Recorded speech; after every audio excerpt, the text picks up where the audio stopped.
Today we're talking about the best coaching build in CFB 26 for small school rebuilds. Most players try to copy builds designed for 4 and 5 star programs, but that's a huge mistake when you're coaching a smaller school. I've spent weeks testing builds specifically for rebuilds, and what I discovered will completely change how you approach small school dynasties. In this video, I'll give you my complete small school coaching build and the exact path to get there. What's up guys? So last week I dropped my big school coaching build, and this week I'm going to be taking you through the best coaching build for smaller schools. I decided to make 2 different videos because if you're a small program, your needs are going to be completely different from elite schools. While big programs like Alabama worry about turning 4 stars into 5 stars, you're fighting just to land 3-star recruits. Your school grades are terrible, you're likely fighting for wins every week, and every good player you do have is at risk of transferring to a bigger program.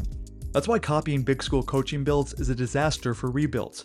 You need every recruiting advantage and player development possible just to compete. This build is designed specifically for programs that need to punch above their weight class, steal recruits from bigger schools, and make sure the talent you do have doesn't hit the portal. So here's where we're starting. Tactician. Here's why this is crucial for rebuilds. Tactician is the only archetype that will give you an immediate boost. For Recruiter and Motivator, you really don't see any gameplay benefit until the 2nd season. Tactician will immediately help you win games, which is key for smaller schools that need every advantage they can get.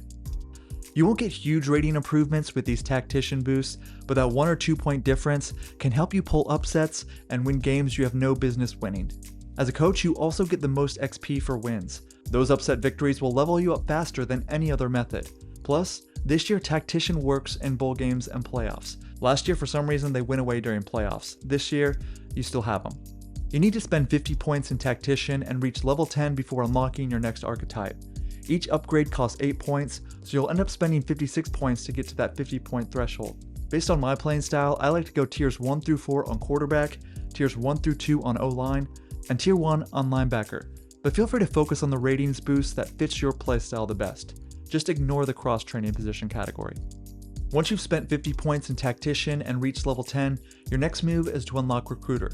Here's the thing, I don't love the base Recruiter archetype this year because EA moved the best recruiting upgrades to CEO and Elite Recruiter, but we need to spend 50 points here to unlock our real target later. Plus there are some slight recruiting edges we can get in here as a smaller program. Remember, it costs 20 points to unlock Recruiter, so we'll need 30 more points to hit our 50 point minimum. I have 2 strategies here for how to spend those 30 points. Option 1 is go all in on quarterback. Get tiers 1 through 4 for QB, that's 32 points total. This gives you increased scouting hours, more starting interest, better transfer portal recruiting, and increased chance to sway quarterbacks. The sway recruiting technique is absolutely crucial for smaller schools with weak program grades. If you're interested in learning more about how to effectively use sway, I've got a video on that, I'll link it in the video description below. Option 2 here is to spread your points across multiple positions for scouting. Get tier 1 scouting for 4 positions. This is personal preference, but based on positional availability, I usually do quarterback, running back, wide receiver, and linebacker. That's also 32 points total. These positions typically have the most recruits generated each year, so you'll have more players to scout and better chances of finding hidden gems. As a smaller program, finding those hidden 3-star gems that bigger schools overlook can be your lifeline. Better scouting gives you that edge to discover talent before anyone else does. Both of these strategies work, but me personally, I prefer option 1 because quarterback is the most important position for any rebuild. Having a reliable quarterback pipeline through recruiting and the transfer portal can single-handedly change your program's trajectory. Alright, after you spend 50 points in Recruiter, we're looking to unlock Strategist. Along with the 50 in Recruiter and 50 in Tactician, you need 4 bowl game wins. That's doable in a few seasons, even for smaller schools. And if you make the playoffs, keep in mind each playoff win counts toward that bowl game win, so you can even unlock this faster. With Strategist, we're going to get tiers 1 through 3 for every position except kicker and punter. This is where small schools can become dangerous. Tier 1 making friends and tier 2 hospitality make your recruiting visits way more effective. This is huge when you're fighting bigger programs for the same recruit and you need that extra edge. Make sure to be smart with your visits.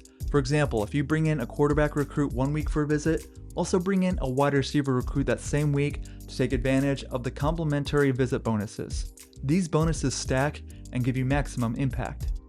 Then move on to tier 3, lower the bar. This is your retention secret weapon.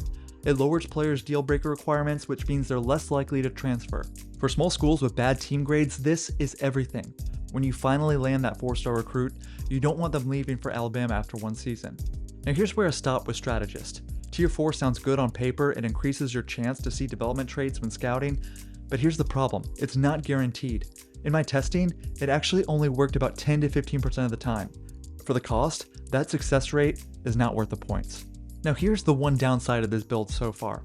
We don't have much help with player development yet, but there is an easy fix. You gotta hire the right coordinators. When you're looking for new coordinators, look at those with talent developer abilities. They'll help your players get better while you focus on recruiting. It's like having both builds at the same time. And here's a bonus, if you go the program builder route later, you can get upgrades that make hiring coordinators even easier. I'll show you those in a minute. Alright, once you max out tiers 1 through 3 in Strategist, you have 3 choices. If you watch my big school build video, you'll notice these are similar but with a slight tweak towards smaller schools. Path 1, go for CEO if you've won 2 national championships. Or if you've won 1 national championship and think you can win another soon, start saving up for CEO. CEO upgrades cost 16 points each, so they are expensive. My favorites are Gains Gator and Senior Superlatives if you want to start to focus on player development, and Dream School, Lasting Impression, More the Merrier, and Last Dance if you want to continue to go all in on recruiting. Path 2, choose Program Builder if you haven't won a championship yet and CEO feels too far away. The upgrades Relationship Builder and Strong Roots give you better pipelines and stronger recruiting classes. These are perfect for small schools that need to build recruiting areas. Plus, Program Builder has these coordinator upgrades I mentioned earlier. Forever Home, Deal Sweetener, Cream of the Crop. This makes Program Builder great for small schools as you're focusing on better recruiting as well as bringing in coordinators who can deal with player development. Path 3, Elite Recruiter. Go this route if you've signed 2 top 5 recruiting classes but still haven't won a national championship. Work toward Tier 4 for all positions. Tier 4 gives you increased weekly recruiting hours. This upgrade beats any recruiter upgrade you'd get in Program Builder. Whatever path you choose, check your progress every year. Are you getting better recruits? Are bigger schools stealing your players? Your situation will change, so your coaching build needs to adapt to change too. And if you're in an online dynasty, watch other coaches. If users are starting to unlock Elite Recruiter, you might need to go all in on recruiter bonuses to try to keep up. The good news, this build gives you options. You can change direction when you need to. That's why this build works so well for small schools. We start with immediate game help from Tactician, then focus heavily on recruiting and keeping players. Once you're landing 4 and 5-star players regularly, you can pivot to player development to make those players even better. Or even circle back to Tactician to really lean in on those in-game player bonuses. There you have it, the coaching build that turns any small school program into a winner. The complete path is Tactician to Recruiter to Strategist to CEO/Program Builder/Elite Recruiter. Start with immediate help, then stack recruiting advantages, and stay flexible as you grow. Remember, small schools can't play like big schools. Alabama has natural advantages you'll never have, but with the right coaching build, you can steal the recruits and beat them in games. Be sure to be patient and smart with your points. Don't waste them copying elite program strategies that won't work for rebuilds. If you want to download this guide for reference, the link is in the video description below. Which small school are you rebuilding with this strategy? Drop your team in the comments below. And if you missed my big school coaching build video, check it out next. It's a completely different strategy, but just as effective for bigger programs. Thanks for watching. I'll see you in the next one.